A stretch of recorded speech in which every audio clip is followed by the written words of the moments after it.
stop. But please let me know if yours is back. You too.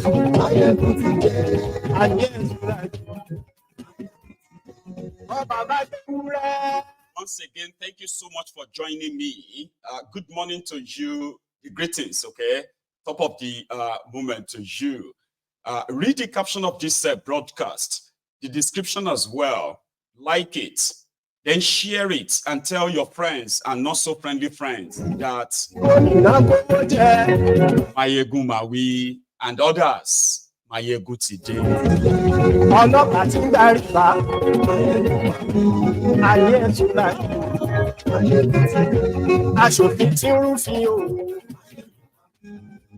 Don't worry, if the audio is lower on your own device or screen, increase the volume.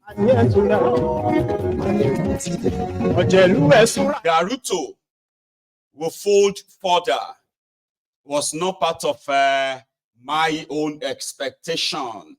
To those of you who have been following the development in Kenya, you've been following the protests, the demands, how the government has been clamping down on them, killing them, kidnapping some of them as well.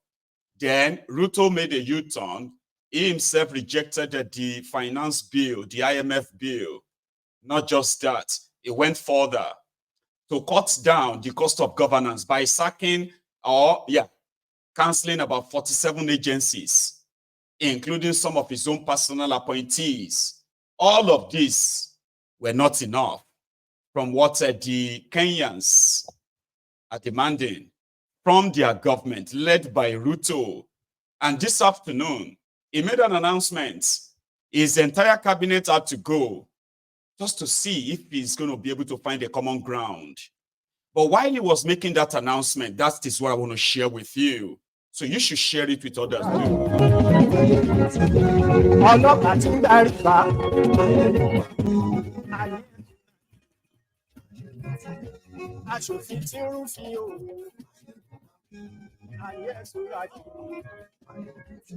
There is so much to grasp from what is happening in Kenya, happening in Burkina Faso, Mali, Niger.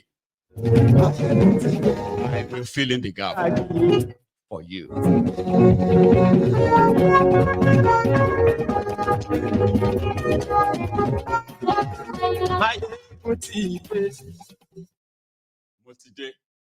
So good morning to you once again. Good afternoon to you. Then good evening to you as well, from wherever you are joining us. It is Mayegu Live. And our program tonight will start from the development in Kenya, the latest development in Kenya. To those of us who have been following, the events in Kenya, there's nothing much, I don't think I will have to say much, but I can give a recap so that it will be like a catch-up and then the updates.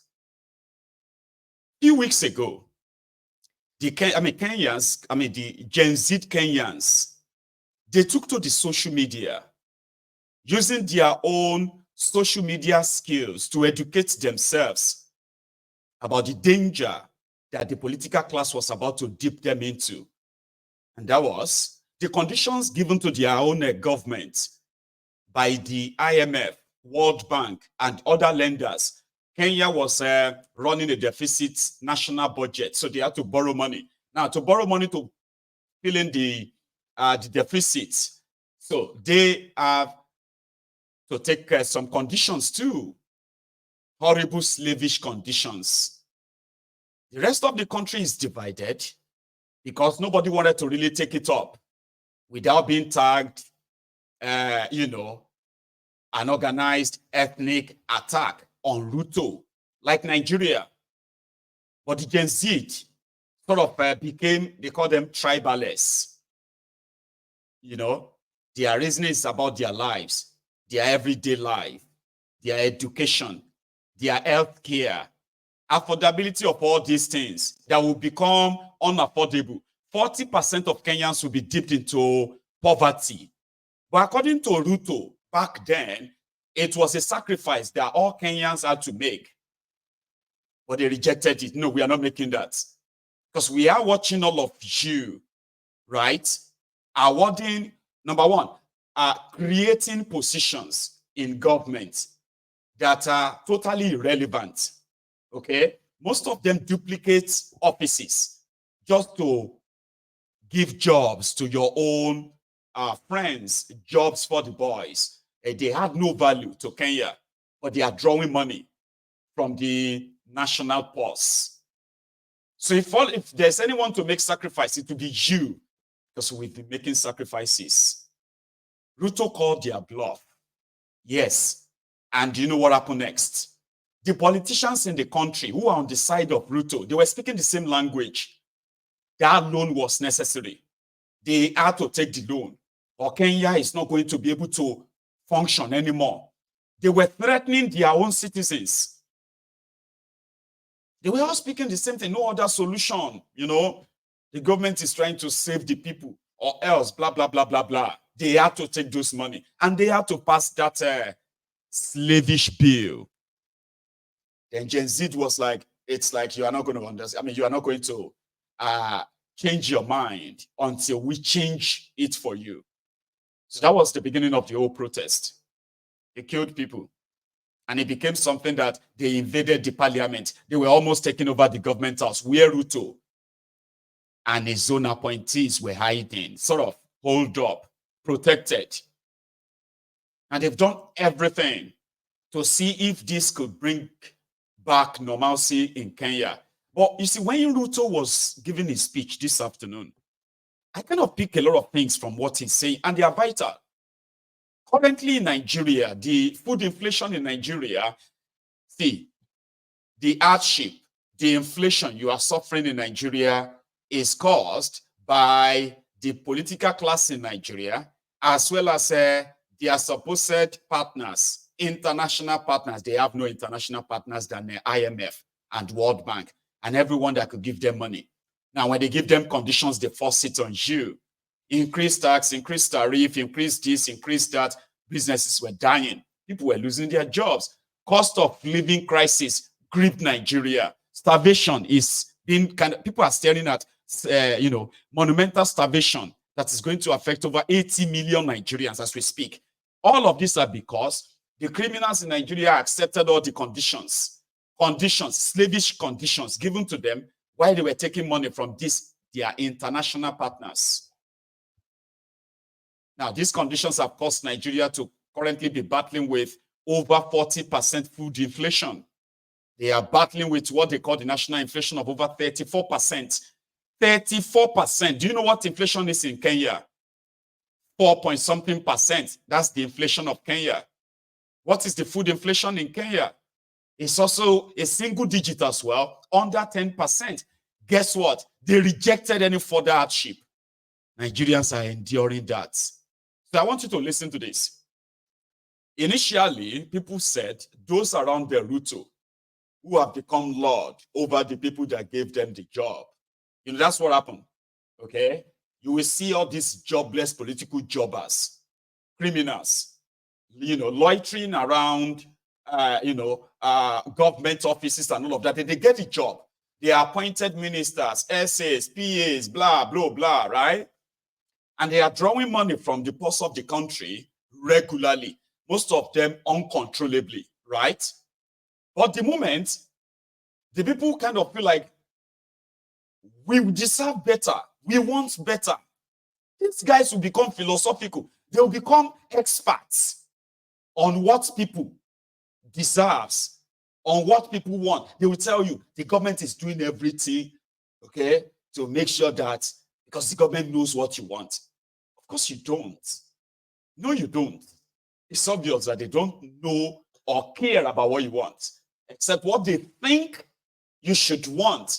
You're hungry, give them food. Everything else, tell them to wait.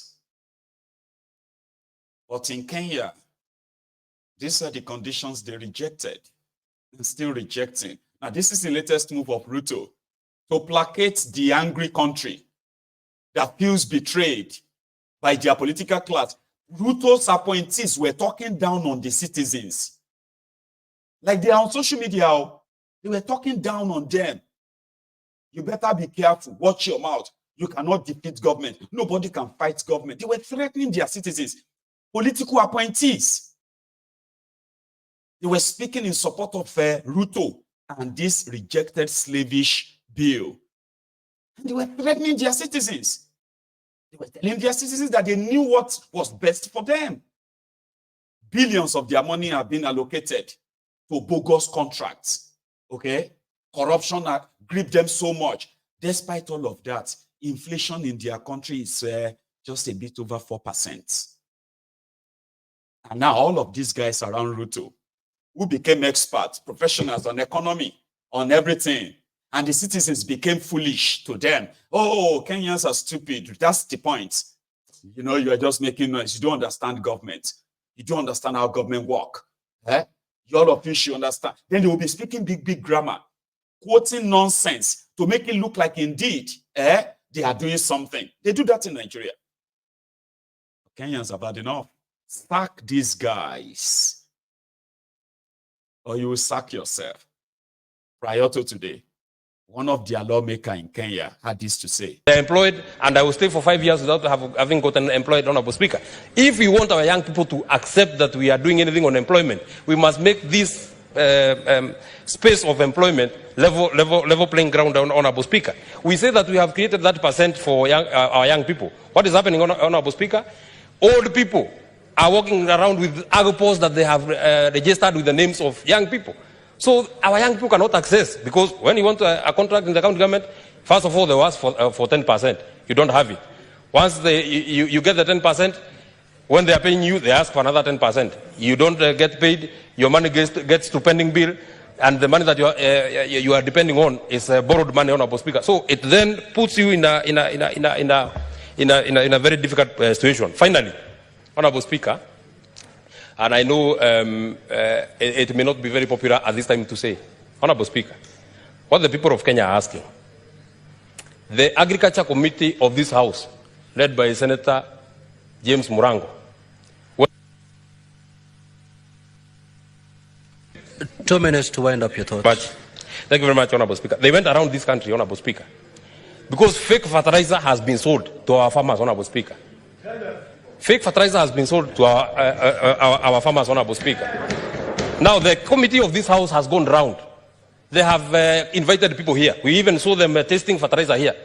But 2 months later, they cannot tell us who sold fake fertilizer to the people of Kenya, Honorable Speaker. So what are we doing to our people? And we are calling ourselves the people that have been tasked with the responsibility of playing oversight, Honorable Speaker. Why does it have to take 2 months for you to tell us it is such and such cabinet secretary that sold fake fertilizer to the people of Kenya? Why is it very difficult? And I dare say this, Honorable Speaker, to my dear President, whom I really support. The people of Kenya have given you a blank check. You have now an opportunity, and the people will clap for you, to ensure that you weed out every incompetent cabinet secretary in your government, every incompetent PS in your government. You have an opportunity now. You have an opportunity now to ensure, and I'm very hopeful, Honorable Speaker, because I hear that there was cabinet on Thursday. I'm very hopeful that some people took very nice photos there, because I'm very hopeful they will never get back there, because they are incompetent, they are not able to deliver, and they are just pulling back our President, Honorable Speaker. Since the people of Kenya are employed, and I will stay for 5 years. You get that? So it was like, you know what? Save yourself now. When you appoint people as a government, if you are not appointing them because you want their loyalty, or you're appointing them because you need them to help you manage a country, bring prosperity to your people, good life, so that they can have the space to pursue happiness, right?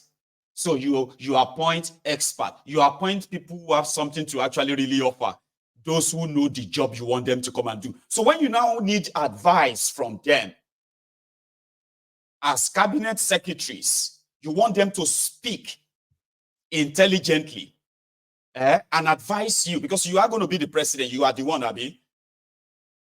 So they were supposed to be giving you better advices.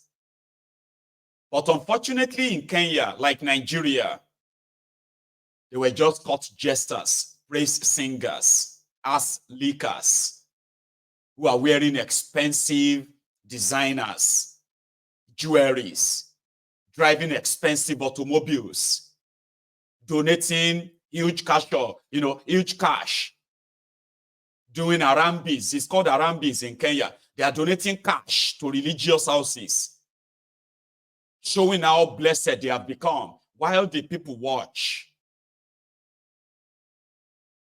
So what do you do with such people? It's always going to be an opportunity for you to sack all of them. Now, you know those you have in Nigeria. The criminals that, Mr. President vision, Mr. President, when you now listen to the person that said has the vision, it's always the bala blue. Now, I'm going to take you back to Kenya now. You're going to listen to Ruto. Before sacking his cabinet, he did miss the chance to tell Kenyans what he himself believed he'd been able to achieve. But maybe it is not enough. He said he agrees that this is probably not enough. Now, all of you would have to go. You are not helping me to help Kenya. So they will have to all be thrown under the bus to try to save his head. Now, listen to the president of Kenya, Ruto. And if you are watching from Nigeria, maybe you should be salivating and wish you do have a leader that can actually really articulate and speak, even if he is lying, even if he is exaggerating. But he can articulate his points, what he's been doing, clear enough for you to be able to say, I disagree with that, or I don't disagree with this. But in Nigeria, they will lie straight to your face, saying nonsense, jargons. They want you to go and figure it out, if you understand it or not. Let's go to Kenya. Ruto, bidding his own cabinet member farewell. You all have to go now. By reducing the cost of farm inputs, thereby lowering the cost of food and lowering the cost of living. We have stabilized the economy by preventing what was an imminent debt default. We have stabilized fuel prices, lowered inflation to an all-record low of 4.6%, and we have stabilized the foreign exchange regime. We have implemented radical changes in the education sector, including resolving the CBC question. We have rolled out a new student-focused higher education funding model that has special emphasis on making sure that children from vulnerable families have the requisite support in their education. We have also improved the student-teacher ratio in both our primary and secondary schools by hiring an additional 56,000 teachers and also hiring an additional 2,000 tutors for our TVET institutions. We have equally resolved bottlenecks in cash transfer program to vulnerable Kenyans, including orphans, people living with disability, and the elderly. We have not only brought on board more beneficiaries, but in keeping with the promise that we made, it is now not the case, as it was in the past, that these vulnerable Kenyans have to wait for months. Now their stipends are paid as salaries of public servants are being paid. We did roll out the Hustler Fund that today benefits 2 million Kenyans. And we have 7 million Kenyans who had been denied access to financial services by credit reference bureaus. They are now off the blacklisting roll. Our affordable housing program has now more than 100,000 housing units under construction. The first cohort I will be launching in a couple of months to new homeowners.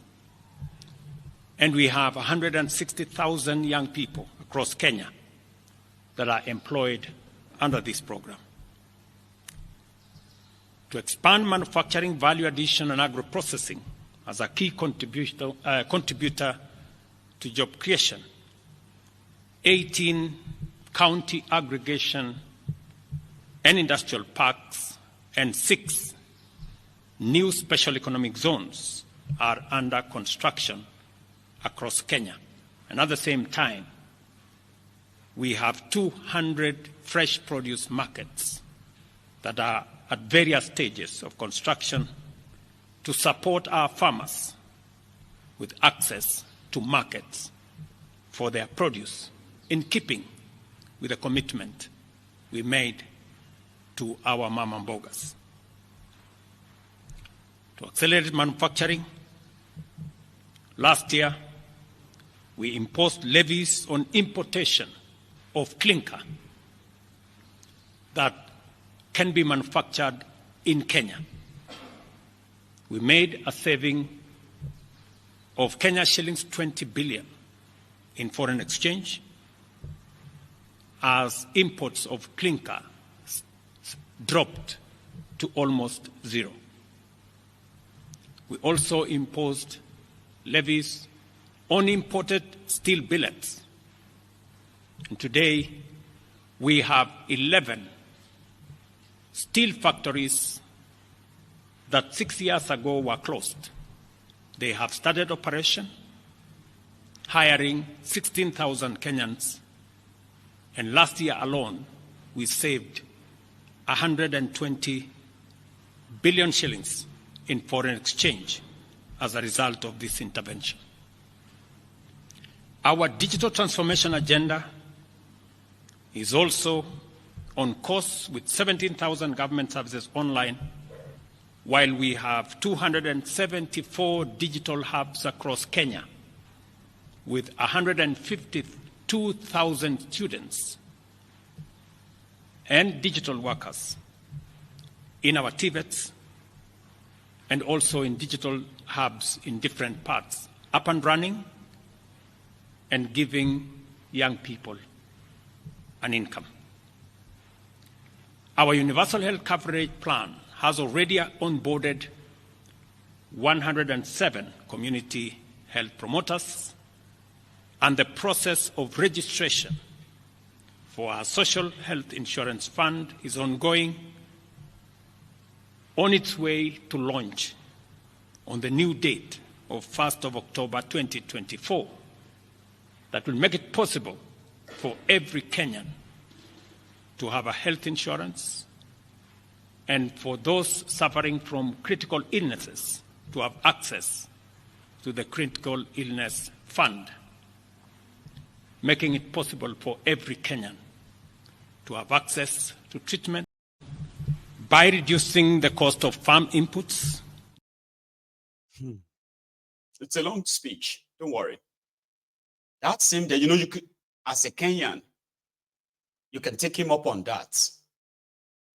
Now, he's dealing with a generation that keeps record of everything he's saying. Sometimes when he says things, they quickly counter him and say, no, that's not true. You don't even have the power to do that. So you're just saying it.